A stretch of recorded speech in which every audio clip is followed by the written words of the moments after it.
suis tellement pas la maman que j'aurais voulu être.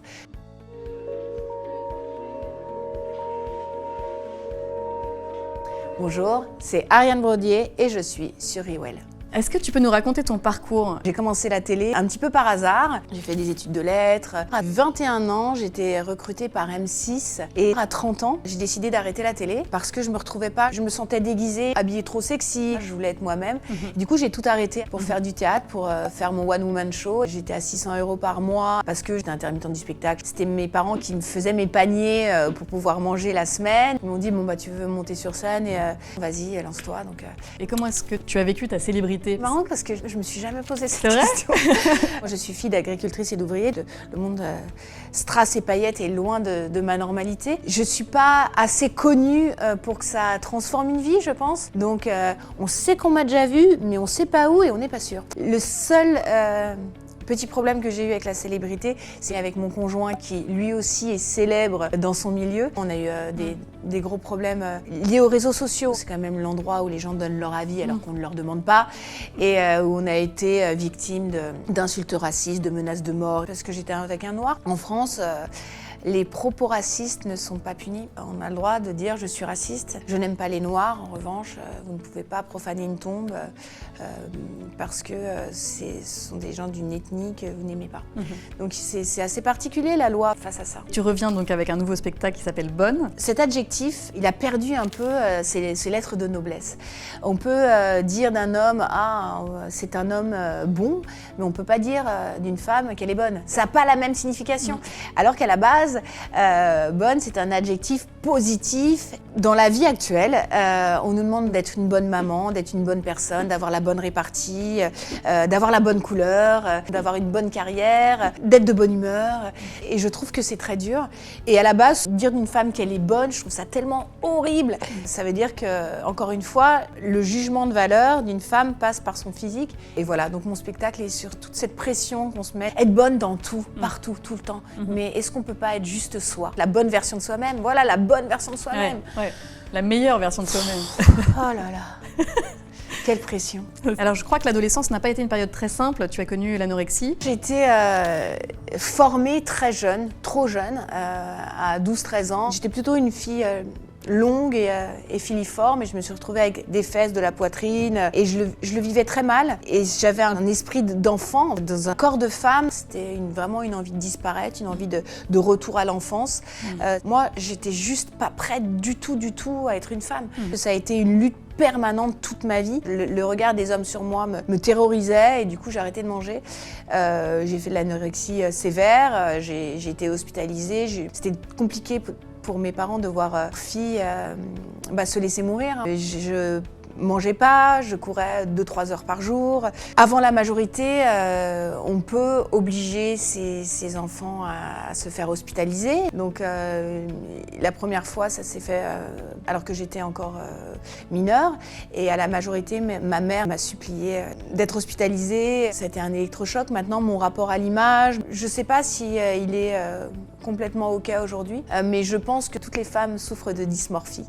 On ne se voit pas comme on est. Surtout quand tu travailles dans un milieu de l'image. Le milieu sportif aussi dans lequel j'évolue depuis des années, où le poids a une valeur dans la performance. Et puis il y a des bribes de ces troubles alimentaires qui restent, il y a des aliments qui ne font plus du tout partie de ma vie. Comme quoi Par exemple, j'ai pas mangé une frite depuis 12 ans, mais ça me manque pas. Après, l'amour, c'est ce qui m'a permis vraiment de m'en sortir. Mon conjoint m'a aidé à me dire ok, ça fait partie des plaisirs de la vie, arrête de calculer ce que tu as comme calories dans ton assiette. La première fois que je suis arrivée dans le sud, je voyais qu'il y avait des apéros, mais j'ai jamais autant mangé de ma vie. Et en fait, mon corps n'a pas bougé, j'ai moins de contrôle sur ce que je mange.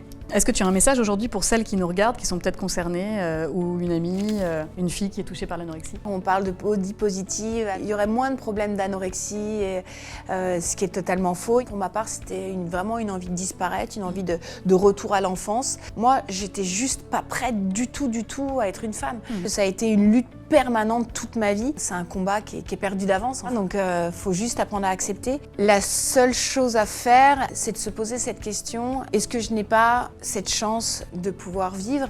C'est très compliqué de se le dire à ce moment-là, mais en fait, il y a ce truc qui est très addictif, c'est de flirter entre la vie et la mort. Ouah, je maîtrise mon corps, je sens que je suis très très faible, etc. Mais j'arrive à ne pas manger. Et il faut réussir à se dire qu'au contraire, la force est d'être en vie. C'est un travail énorme à faire, de s'apprendre à s'aimer. Ça passe par l'amour des autres, mais il faut toute une vie pour ça. Donc demander ça à une jeune fille de 14 ans, il y a tout qui pousse, les bras sont trop longs, le nez commence à pousser, oh là là, j'ai de la poitrine, j'ai des poils. C'est bouleversant, l'adolescence. Et la thérapie, ça t'a aidé aussi? Quand on est jeune et qu'on a ce genre de problème, on est contraint à suivre des thérapies, même à être médicamenté, hein, ce qui a été mon cas. Mais c'est pas quelque chose qui a fait écho, en tout cas. La meilleure thérapie, pour moi, c'est l'amitié, c'est l'amour, c'est bouger, expérimenter des choses. On est tous addicts à quelque chose. Au fait d'être le plus mince possible, au contrôle de son corps, l'addiction au sport, l'addiction au cinéma, peu importe. Moi, mon addiction, c'est ma famille, c'est mes enfants, c'est le sport. Donc toutes ces addictions positives ont remplacé l'autre addiction. Et c'est comme ça que je me suis soignée. Alors, tu es en couple, et vous arrivez même à travailler ensemble. Quel est selon toi le secret d'un couple qui dure? Je ne sais pas s'il y a de secrets de couple qui durent. Nous, on se voit très peu. C'est peut-être ça. On a tous les deux nos vies vraiment bien distinctes. Mon conjoint est rugbyman. Les gens sont toujours très étonnés de voir que j'y connais rien en rugby. J'ai fait des trucs hyper durs, hein. Des camps de boxe en Thaïlande pendant des mois, à dormir sur une latte. J'ai couru un marathon. Mais être parent et être en couple, c'est tellement plus dur. Tu dois te remettre en question tout le temps. Il n'y a aucun automatisme. Être parent, c'était mon rêve absolu. Depuis que j'ai 20 ans, je veux être maman. Je n'étais pas carriériste. J'étais maman tard. Je ne pensais pas que donner un bain, par exemple, ce serait une bataille comme ça. Que pour mettre un enfant dans un bain, il fallait se battre. Qu'une fois qu'il était dans le bain, il fallait se battre pour l'enlever du bain. J'ai l'impression que je suis tout le temps en train de me battre. Moi, j'ai des enfants qui sont très actifs. Et en fait, c'est dur. Je me lève très tôt pour aller au travail. Mes tournages commencent vers 5h du matin. Mais on me dit, oh, c'est difficile quand même, hein. Tu fais 8 émissions dans la journée, waouh, tu termines tard. Mais non, le 5h, 17h, il est tranquille. Je travaille 17h, 20h avec mes enfants, tellement plus difficile. Je suis tellement pas la maman que j'aurais voulu être. Je pensais être une maman cool. Non, je crie sur eux. J'ai essayé de me mettre à leur hauteur, de leur parler dans les yeux. Ça ne marche pas sur mes enfants, ils me regardent comme ça. Non, c'est très compliqué. Dans l'éducation, vous êtes à 50-50. Est-ce que lui aussi, il a investi Comme on est très absent l'un et l'autre, on fait nos plannings en fonction de qui sera là. C'est un papa qui sait absolument tout faire, super cuisinier, qui est très ordonné. Souvent les vannes sur les mecs, ouais, il a mis son caleçon à côté de la panière. Ça ne fonctionne pas sur mon conjoint, c'est oui, moi toi, la bordélique. Lui, il est hyper carré. Et vos enfants, ils ont quel âge aujourd'hui? Nos enfants, ils ont 6 et 7 ans. Ah oui, ils sont très rapprochés aussi. C'était vraiment très rock'n'roll. On pensait que ce serait une bonne idée. Non. Tu as confié avoir fait plusieurs fausses couches. Comment est-ce que tu as traversé ces périodes? J'ai eu la chance de tomber enceinte très facilement, mais je ne gardais pas les enfants. En creusant, on se rend compte que ça arrive à beaucoup de femmes. C'est un traumatisme incroyable dans votre vie, puisqu'à partir du moment où vous voyez que vous êtes enceinte, eh ben vous vous projetez. Vous le voyez, le bébé, vous savez quand il va naître, vous imaginez la saison, son prénom. J'étais vraiment dans la culpabilité parce que je me disais, oui, je ne suis pas capable de garder un enfant. Je me disais, oh là là, c'est à cause du sport. Alors j'ai une gynéco absolument géniale qui m'a dit, alors pas du tout, continue de faire du sport. Évidemment, j'allais pas courir, je faisais pas des trucs impactants, etc. Tu penses tellement au fait que tu vas faire une fausse couche que c'est plus le stress qui engendre cette fausse couche. Comment est-ce que toi, tu as passé le cap de la quarantaine? À la clinique, avec ma fille, j'ai passé le jour de mes 40 ans avec mon bébé dans les bras. Je pense que ça pouvait pas être mieux. En fait, l'âge, ça m'importe pas tellement. Ce qui est plus compliqué, c'est que je suis avec un garçon qui est plus jeune, c'est chiant. Moi, j'ai passé les 40 ans, pas lui. Et pour les performances physiques, je me dis mince, je cours quand même vachement moins vite. J'ai du mal à lever ma jambe. Mais après, j'ai de la chance, non? Je vieillis, j'ai 40 ans, c'est génial. Alors, médecine esthétique, chirurgie, tu as fait des petites choses. Est-ce que tu as prévu d'en faire ou est-ce que tu es complètement contre? Alors moi, je suis plutôt une fille qui aime tout ce qui est naturel. J'ai jamais caché que j'avais une descente d'organes, donc j'ai posé un filet pour le prolapsus. Après avoir eu ma fille, j'ai fait de la chirurgie pour remonter ma poitrine, avoir les seins qui tombent énormément. Après l'allaitement, c'était vraiment un complexe pour moi. J'attachais mes seins derrière le cou, donc c'était compliqué. Mais du coup, ça c'est c'était vraiment quelque chose qui a été salvateur. En tout cas, je suis pas pro-injection. Je trouve qu'il y a plein de choses qui se font de manière naturelle qui sont top. Par exemple, les massages. En revanche, le jour où j'en aurais besoin, oui, je pense que je ferais peut-être un lifting. J'ai une maman qui a 73 ans, qui n'a jamais rien fait, qui est vraiment sublime. Et je me dis que si j'ai la chance d'avoir sa génétique, ça ira. Pour l'instant, je me sens assez bien dans ma peau. Pour justement avoir été une femme qui a été très complexée, j'apprends à m'aimer à 40 ans. Est-ce que tu as confiance en toi aujourd'hui? Non, je pense que personne n'a confiance en soi. Je pense que 99% des femmes sont complexées. Les 1% sont celles qui n'ont pas osé répondre parce qu'elles étaient trop complexées par la question. Et puis on est complexé pour des trucs de dingue, mais c'est incroyable. Et heureusement, les hommes ne sont pas comme nous.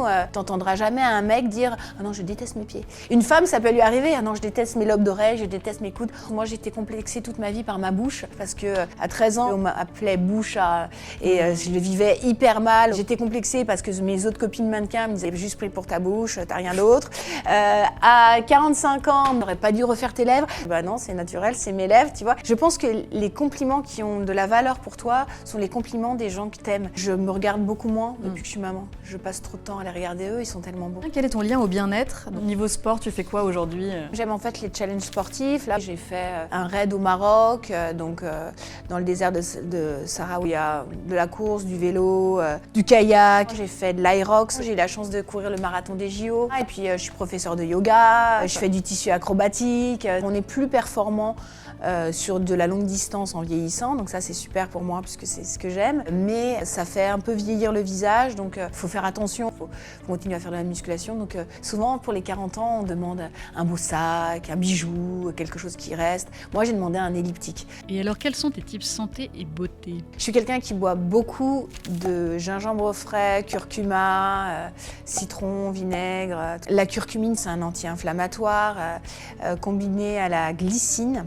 et le peptide de collagène, c'est très bon pour les articulations. Je fais de l'arthrose depuis un petit moment. Je prête beaucoup attention à ma machine, à mon corps. J'ai eu mes enfants tard, je veux faire des activités avec eux, je veux pouvoir aller skier, faire de l'escalade, des randonnées, aller grimper peut-être un jour le Kilimandjaro parce que c'est le rêve de ma fille. Les rides, c'est pas grave, c'est la vie. Avoir des cheveux blancs, on les cache. Mais avoir un corps en bonne santé, fonctionnel, c'est ça mon but. Quel est ton mantra? Vivre le moment présent, c'est tellement compliqué, c'est quelque chose qu'on se dit tous. J'essaye de temps en temps, quand ma tête s'emballe, quand j'ai des émotions, quand ça va pas, de me dire ok, je suis où? Est-ce que j'ai mes pieds bien ancrés dans mes chaussures? Je suis là maintenant, arrête de savoir ce qui va se passer demain, arrête de regretter ce qui s'est passé hier, juste t'es là. Et quel est ton meilleur tips bien-être? C'est faire du sport. Être en extérieur, respirer. Les femmes ont peur et ça me fait la peine. Souvent on me dit oh là là, tu vas courir toute seule le matin très tôt, t'as pas peur? C'est vrai que je ne me pose pas cette question et si en plus dans ma pratique de bonheur j'intègre de la peur, alors je fais plus rien. Ça permet dans n'importe quel pays du monde de prendre ses baskets, d'aller courir. Je me sens hyper bien. C'est vraiment mon shoot d'adrénaline et de bien-être.